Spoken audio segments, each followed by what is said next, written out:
Now just have a review of central T distribution. After chi-square distribution we are having T distribution. So just have a brief review of central T distribution of how central T distribution is obtained.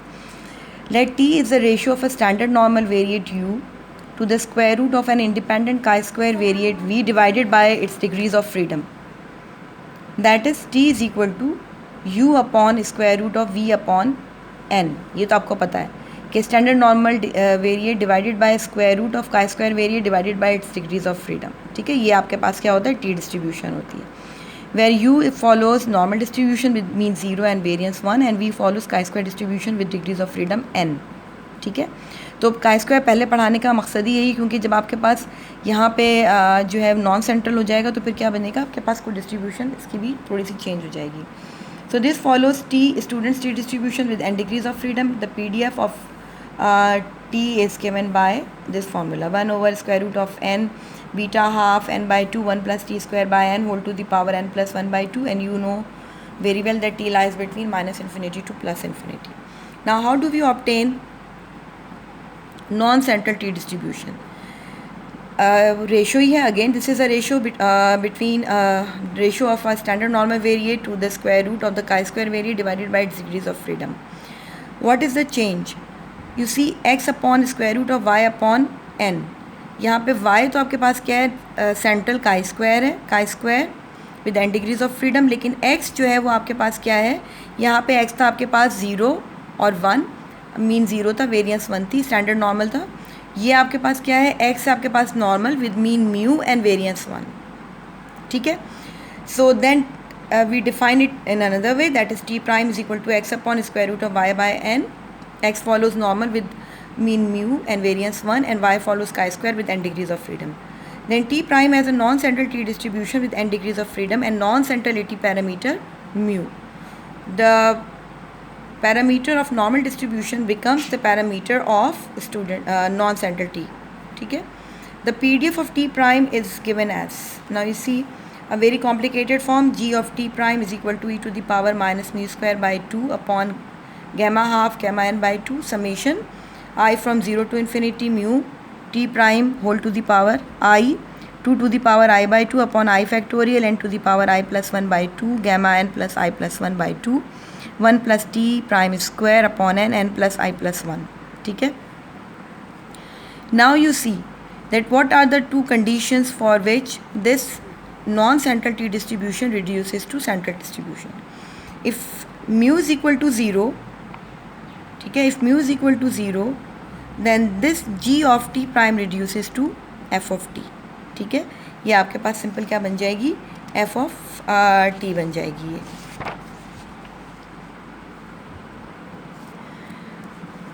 Then comes F distribution. ठीक है, अब F distribution में आपके पास जो थी वो simple आपके पास जो एफ डिस्ट्रीब्यूशन था, इसमें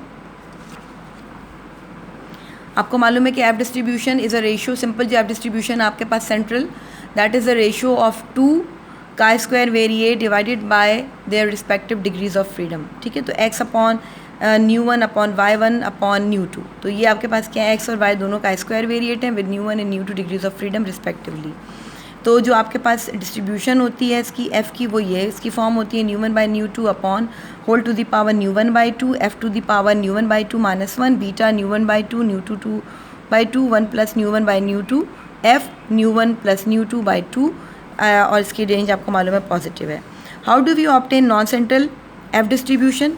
नॉन सेंट्रल एफ डिस्ट्रीब्यूशन में जो ये आपके पास रेशो था, जो कि आपके पास क्या रेशो था, सेंट्रल एफ में था, व्हाट इज़ द चेंज, जो न्यूमरेटर में आपके पास जो काई स्क्वायर है that is a non central chi square. ठीक है, जो न्यूमरेटर का है वो नॉन सेंट्रल काई स्क्वायर है, और ये आपका जो डिनोमिनेटर का है वो आपके पास क्या है, सेंट्रल काई स्क्वायर है. ठीक है, अब यहाँ पे इसकी हमने जो है वो क्या कर दिया है, इसकी डेरिवेशन जो है वो इंक्लूड कर दी है. आप इसको देख लीजिएगा क्योंकि सिंपलेस्ट फॉर्म है इसकी, आप इसको देख लें कि since X and Y are independent, the joint PDF क्या हो जाएगी आपके पास, f of X f of Y हो जाएगी इसकी जॉइंट पीडीएफ. अच्छा, ये आपके पास क्योंकि एक्स जो है फॉलो कर रहा है किसको, एक्स फॉलो कर रहा है नॉन सेंट्रल काई स्क्वायर को, तो नॉन सेंट्रल काई स्क्वायर की डिस्ट्रीब्यूशन आ गई, और ये आपके पास आ गई है किसकी डिस्ट्रीब्यूशन, सेंट्रल काई स्क्वायर की डिस्ट्रीब्यूशन आ गई आपके पास, ठीक है। अच्छा, इसके बाद आपके पास जो है वो ये आप देखें हमने डिफ़ाइन कर दिए हैं ये क्योंकि ये आपके पास दो वेरिएबल हैं तो आप डिफ़ाइन कर दीजिए कि u डिफ़ाइन कर दिया आपने और ये f प्राइम डिफ़ाइन कर दिया आपने, जो यहाँ से हम ले सकते हैं n2x अपॉन n1y, जो यूजुअल इसका मेथड है इसका डेरिवेशन का। ये आपके पास आपने नए वेरिएबल डिफ़ाइन कर लिए, आपके पास क्या आ गया, x की वैल्यू क्या आ गई n1 बाई n2 और u और f प्राइम, और यहाँ पे आपके पास क्या आ गया था वेरिएबल दूसरा कि y इज़ इक्वल टू ये u, ये म्यू नहीं है बल्कि क्या है ये u है, ठीक है। अब आपने क्या कर लिया, दो नए वेरिएबल हो गए आपके पास, एक f प्राइम है और दूसरा कौन सा है आपके पास u है, ठीक है। तो ये आप इसको जो है जैकोबियन फाइंड कर लें, उसकी वैल्यू आती है n1 बाई n2 और u, ठीक है। अब आप जो है वो इसमें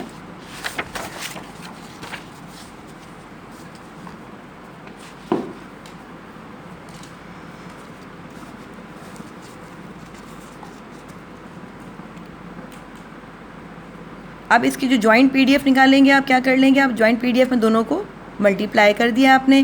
मल्टीप्लाई करने के बाद आपने क्या किया, उसमें एफ और यू की वैल्यू सब्स्टिट्यूट कर दिया आपने। जहाँ आपके पास एक्स था और जहाँ आपके पास क्या था वाई था, वहाँ पे आपने क्या कर दिया एफ प्राइम और यू को रिप्लेस कर दिया, जैकोबियन ऑफ ट्रांसफॉर्मेशन आ गया आपके पास, यहाँ पे मल्टीप्लाई कर दिया आपने उससे मॉड्यूलस से। अब आप क्या कर देंगे, इसको इंटीग्रेट कर लेंगे विद रिस्पेक्ट टू यू। जब इंटीग्रेट कर लिया आपने इसको तो ये आपके पास इसकी ये फॉर्म बन गई है, ठीक है। ये फॉर्म बन गई, सारे मैंने स्टेप्स इसमें जो है वो इंक्लूड कर दिए हैं। इंटीग्रेट करने के बाद बस फिर आपने क्या कर लेना है, इसको कलेक्ट कर लेंगे। इसमें से आप कुछ टर्म्स को जो लाइक टर्म्स होंगी उनको कलेक्ट कर लेंगे, उनको सिंप्लीफाई कर लेंगे। सिंप्लीफाई करने के बाद आपके पास क्या आ जाएगी, ये फॉर्म बन जाएगी, दिस इज़ द फॉर्म, ठीक है। अच्छा, अगर आपके पास इसमें लैम्डा की वैल्यू क्या हो जाएगी, 0 हो जाएगी, यानी this is the form for आपके पास क्या है ये non central F, this is the form.